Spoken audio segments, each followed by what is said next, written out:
Permítame hacer una comparación aquí, a ver si me ayuda a darme a entender.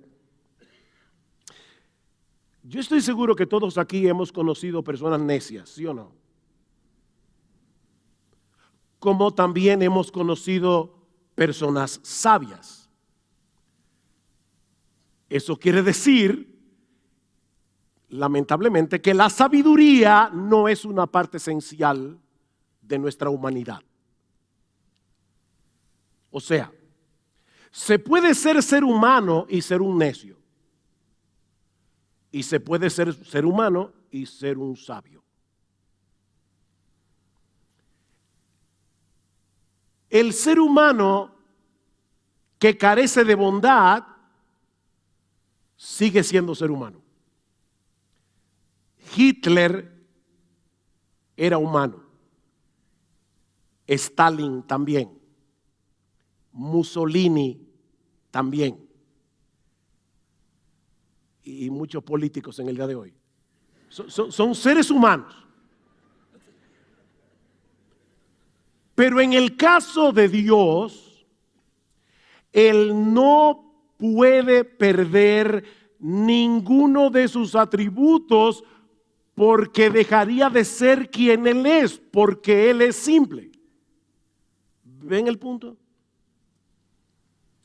Por ejemplo, 1 de Juan capítulo 4 versículo 8, Dios es amor. Como dice en Juan 4:24, Él es espíritu, como dice en 1 de Juan 1:5 que Él es luz. Lo que eso significa no es que Dios tenga la capacidad de amar, sino más bien que el amor es un aspecto esencial del ser divino, de tal manera que Dios no puede dejar de ser amor sin dejar de ser Dios. Y lo mismo podemos decir del resto de sus atributos. Ahora, eso quiere decir que no podamos distinguir el amor de Dios de su santidad, o el amor y la santidad de Dios de su justicia, o el amor y la santidad y la justicia de Dios de su inmutabilidad. Son atributos, son aspectos diferentes. Sin embargo, no son partes de Dios, sino aspectos esenciales de su ser. Recuerda, si hay cosas aquí que no estás entendiendo, no hay problema. Bienvenido al club. Estamos lidiando con algo que nos sobrepasa. Sin embargo, déjeme hacer otra comparación que puede ayudarnos. Recordando, ¿verdad? No quiero explicar también el misterio que destruya el misterio. De hecho, tampoco puedo. Hay un aspecto del misterio que debe ser preservado en misterio, pero aún así permítanme hacer una comparación, otra más. Quizás muchos de ustedes saben que en el año 1666 el británico Isaac Newton descubrió que si un rayo de luz pasaba a través de un prisma de vidrio, se dividía en los 7 colores del arco iris: rojo, naranja, amarillo, verde, azul, índigo y violeta. Bien, esa luz blanca, antes de pasar por el prisma, ya contenía dentro de sí todos esos colores. Pero la identidad individual de cada uno de ellos no se hace visible hasta que pasa a través del prisma. O sea, el prisma separa los colores y nos permite apreciarlos. Bueno, de la misma manera, mis amados hermanos, cuando la gloriosa esencia divina pasa a través del prisma de su palabra, llega a nosotros a través del prisma de su revelación, entonces podemos apreciar los diversos colores de esa esencia única de Dios y podemos distinguir su amor, su bondad, su justicia, su santidad, su omnipresencia, su omnisciencia, su omnipotencia, su inmutabilidad, etcétera. Pero es una sola esencia. La esencia de nuestro glorioso Dios.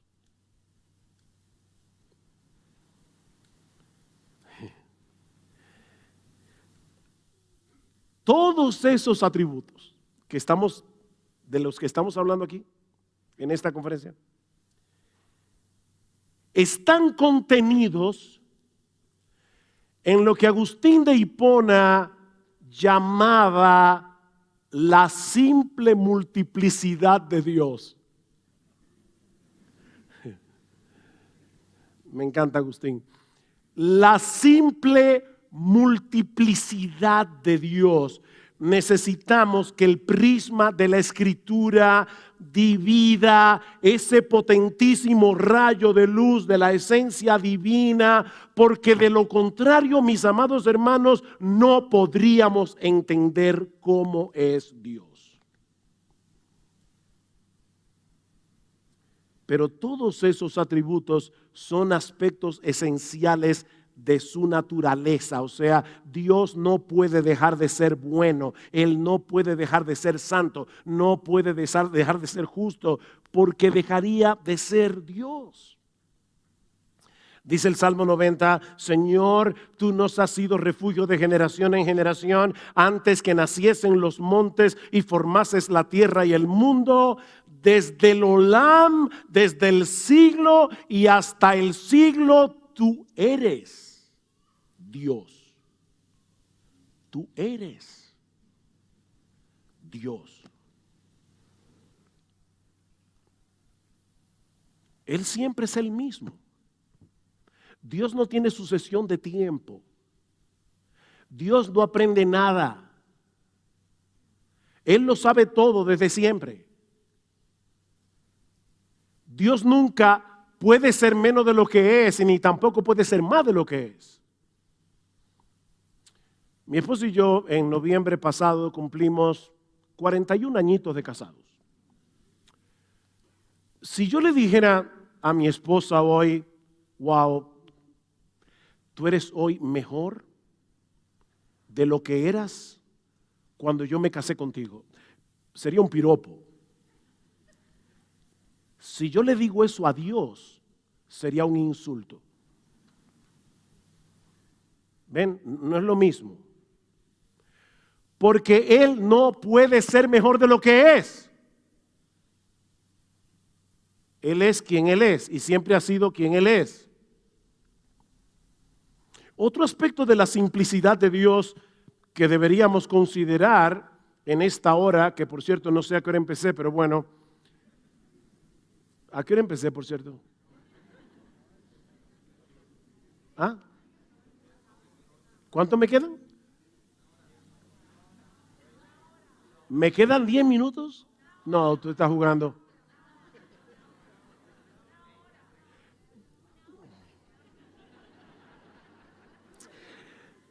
Mis hermanos, ¿cómo? Yo voy a hacer mi mejor esfuerzo. ¿Cómo podemos congeniar la simplicidad de Dios con la Trinidad de Dios? Respuesta. Es precisamente debido a la simplicidad de Dios que Él puede ser trino. La Biblia enseña que la esencia única e indivisible de Dios, simplicidad, subsiste en tres personas distintas: el Padre, el Hijo y el Espíritu Santo, Trinidad. El Padre es Dios, el Hijo es Dios, el Espíritu Santo es Dios, y aún así no hay tres dioses, sino un solo Dios, porque los tres son una sola esencia, simple e indivisible. Esto es otro misterio que jamás vamos a poder entender con nuestra mente finita, pero es una verdad que Dios ha revelado de sí mismo en su palabra. Ahora, mis hermanos, por favor, eso no significa que Dios esté compuesto de tres partes llamadas Padre, Hijo y Espíritu Santo, como si el Padre fuera un tercio de Dios, el Hijo fuera otro tercio de Dios y el Espíritu Santo fuera otro tercio de Dios. No. Una vez escuché a alguien decir, la Trinidad no es tan complicada, es como el huevo. El huevo tiene cáscara, tiene yema, tiene clara. Sin embargo, la cáscara sola no es el huevo, la yema sola no es el huevo, la clara sola no es el huevo. No. No. Eso equivaldría a decir que cada persona de la Trinidad no es Dios en sí mismo, como si tuviéramos que sumar a las tres personas de la Trinidad para tener la esencia completa de Dios. Mis hermanos, cuando hablamos de la Trinidad, lo que realmente estamos diciendo es que cada una de las personas, el Padre, el Hijo, el Espíritu Santo, comparte igual y plenamente la esencia única y simple de Dios. Deuteronomio 6:4, oye Israel, Jehová nuestro Dios, Jehová uno es. Irónicamente, este es uno de los textos favoritos de los musulmanes y de todos los que niegan la doctrina de la Trinidad. Pero lo que este texto significa no es que Dios sea una singularidad numérica, sino más bien que como Dios es uno, porque solo hay una esencia divina, Él y solo Él debe ser el objeto de nuestros afectos y de nuestra adoración. Por eso el texto continúa diciendo, y amarás a Jehová tu Dios con todo tu corazón y de toda tu alma y con todas tus fuerzas. La devoción y lealtad de nuestro corazón y de nuestra alma no puede estar dividida porque existe un solo Dios. Ahora es interesante notar que esa palabra hebrea que se traduce como uno en Deuteronomio capítulo 6 también puede traducirse como un solo, más que uno, es un solo. Es la misma palabra que usa Moisés en Génesis capítulo 2 versículo 24 para decir que en el matrimonio el hombre y la mujer vendrían a ser una sola carne, dos personas que vienen a ser una en el vínculo del matrimonio, ¿ven? Así que lo que este pasaje enseña, Deuteronomio capítulo 6, es que Jehová es el único que tiene derecho a ser llamado Dios. Es lo mismo que expresa Moisés en Deuteronomio 4:35 cuando está relatando las cosas maravillosas que Dios hizo en medio de su pueblo, y ahora le dice Moisés, a ti te fue mostrado todo esto para que supieses que Jehová es Dios y que no hay otro fuera de Él. De manera que Dios es uno en un sentido y tres en otro. Importante eso, hermanos. Los testigos de Jehová, ¿verdad?, nos dicen 1 más 1 más 1 no es igual a 1. El problema es que aquí no estamos lidiando con la matemática. De paso, 1 por 1 por 1 sí es igual a 1, pero aquí estamos hablando del ser de Dios. Y lo que estamos diciendo es que Dios es uno y es tres, pero no en el mismo sentido. Dios es uno porque su esencia es única y simple, por eso hay un solo Dios. Pero es tres en el sentido de que tres personas distintas, el Padre, el Hijo y el Espíritu Santo, subsisten en esa sola y simple esencia de Dios. Repito, hermanos, esto es un misterio que no podemos comprender plenamente, pero es una doctrina bíblica que debemos creer. Resumiendo lo que hemos visto hasta aquí, no estoy terminando, Alejandro. Cuando hablamos de la simplicidad de Dios, nos referimos al hecho de que Dios no está compuesto de partes, que todo lo que hay en Dios es Dios. ¿Qué tiene todo eso que ver con nosotros? Porque tú puedes estar pensando, pastor, ¿y de verdad es tan importante que yo sepa eso? Ok, ya vimos la doctrina bíblica explicada, veamos ahora la doctrina bíblica aplicada. Y sí es importante porque el Señor dice, gloríate en esto, en entenderme y conocerme. En primer lugar, porque nuestro Dios es un ser simple, que no depende de nada ni de nadie, ni para su existencia, ni para cumplir su voluntad, ni para ser feliz. Podemos y debemos depender de Él en medio de cualquier necesidad y circunstancia. Mis hermanos, nosotros somos muy débiles, nosotros somos gente muy necesitada. Cualquier cosa puede afectarnos repentinamente en una forma profunda y significativa. Hace unas horas recibí una noticia terrible. Un hermano de nuestra iglesia, muy amado, por años miembro de nuestra congregación, acaba de perder a su hijo de 28 años. Repentinamente le dio un infarto masivo. Y toda nuestra iglesia está conmovida porque nosotros conocemos a ese muchacho desde el día que nació. ¡Qué terrible! Pero nuestro Dios, que ama a los suyos con amor eterno, no depende de nada ni de nadie para cumplir sus propósitos buenos y sabios en nuestras vidas. Isaías 49:9, porque yo soy Dios y no hay otro Dios, y nada hay semejante a mí, que anuncio lo por venir desde el principio y desde la antigüedad, lo que aún no era hecho, que digo, mi consejo permanecerá y haré todo lo que quiero. Nosotros podemos y debemos depender de ese Dios, que hace todas las cosas según el designio de su voluntad, como dice Pablo en Efesios capítulo 1, versículo 11. Su voluntad prevalecerá porque Él no necesita nada fuera de sí mismo para hacer lo que Él ha determinado hacer. Y como Él es simple, Él no cambia. Y como Él no cambia, Él te ama hoy con el mismo amor con que te amaba cuando Cristo estaba muriendo en la cruz del Calvario por ti. Y como Él te amaba en la eternidad, cuando Él decidió amarte con amor eterno. En segundo lugar, porque Dios es simple, debemos vivir con la conciencia de que Él está plenamente presente en todo lugar con todos sus atributos. Mañana vamos a estar hablando acerca de la omnipresencia de Dios. Pero me adelanto a decir que lo que eso significa no es que Dios es tan y tan y tan y tan grande que Él llena todo el espacio posible. No. Lo que eso quiere decir es que Dios, con todos sus atributos, está en todo lugar al mismo tiempo. Detrás y delante me rodeaste, sobre mí pusiste tu mano, tal conocimiento es demasiado maravilloso para mí, alto es, no lo puedo comprender. ¿Ven? Estamos en el mismo lugar que David.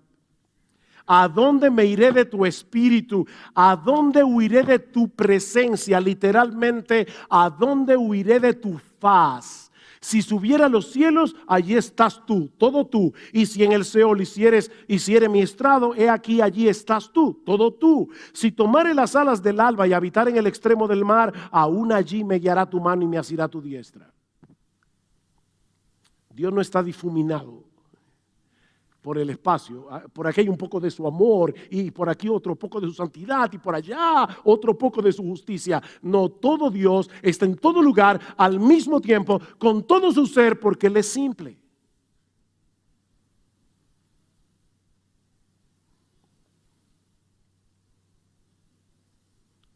En tercer lugar, voy a cortar. Porque nuestro Dios es un ser simple, debemos procurar, en dependencia del Espíritu Santo, cultivar todas las virtudes que nos hacen cada vez más semejantes a su carácter. Dios, como decía Parson hace un momento, no es más amoroso que santo, ni es más santo que justo, ni más justo que bondadoso, ni más bondadoso que compasivo. ¿Ven? En su simplicidad, Él es todo eso a la vez. Y dado que Cristo nos redimió para restaurar en nosotros la imagen de Dios, mi amado hermano, los cristianos no podemos darle más importancia a algún aspecto del carácter de Dios por encima de otro a la hora de imitarlo. O sea, tú no puedes decir, bueno, no soy tan santo, pero estoy creciendo en amor. No. Tú tienes que crecer en amor. El fruto del Espíritu no son los frutos del Espíritu, es un solo fruto. El fruto del Espíritu es amor, gozo, paz, paciencia, benignidad, bondad, fe, mansedumbre, dominio propio, templanza. El fruto del Espíritu, lo que el Espíritu produce en aquellos en quienes Él está obrando, es todo eso a la vez, que no es otra cosa que el carácter perfecto de nuestro bendito Señor y Salvador Jesucristo. Así que tú y yo no podemos darnos el lujo de decir, el año que viene es el año de la santidad, ahora es el año del gozo. No. Finalmente, porque nuestro Dios es un ser gloriosa y maravillosamente simple. Mis hermanos, solo Él es digno de nuestra más ardiente devoción, lealtad y adoración. Cuando un escriba le preguntó al Señor Jesucristo, ¿cuál es el mandamiento más importante de la ley? ¿Qué hizo Jesús? Citó Deuteronomio, capítulo 6. El primer mandamiento de todos es, oye Israel, el Señor nuestro Dios, el Señor uno es, y amarás al Señor tu Dios con todo tu corazón y con toda tu alma y con toda tu mente y con todas tus fuerzas. Si Dios es uno, no podemos tener nuestros afectos divididos. Debemos amarlo y adorarlo únicamente a Él con todo el corazón, con toda nuestra alma, con toda nuestra mente y con todas nuestras fuerzas. Y si es verdad que de este lado de la eternidad, mientras el pecado more en nosotros, adorar a Dios de ese modo será una lucha. Pero en la misma medida en que se acreciente nuestro asombro por quien Él es, en esa misma medida aumentará el fuego de nuestra devoción por Él. Hace unos años tuve que viajar a Canadá por razones ministeriales y unos hermanos muy queridos me llevaron a conocer las cataratas del Niágara. Y obviamente decir que aquello fue impresionante se queda muy corto de lo que fue esa experiencia. Mis hermanos, cuando uno se expone a un espectáculo natural como las cataratas del Niágara, no tenemos que decirnos a nosotros mismos, bueno, ahora yo debo abrir la boca y decir wow. Porque eso sería lo más apropiado, ¿verdad? Cuando uno está considerando un fenómeno que no se ve todos los días. No, mis hermanos, las emociones no funcionan así. Uno simplemente se detiene a contemplar ese espectáculo, millones y millones y millones de galones de agua cayendo por minuto, todos los arcoíris que se forman en el fondo de las cataratas cuando el agua rompe y se convierte en vapor de agua. Ese ruido atronador y en una forma natural, por lo menos yo digo, wow.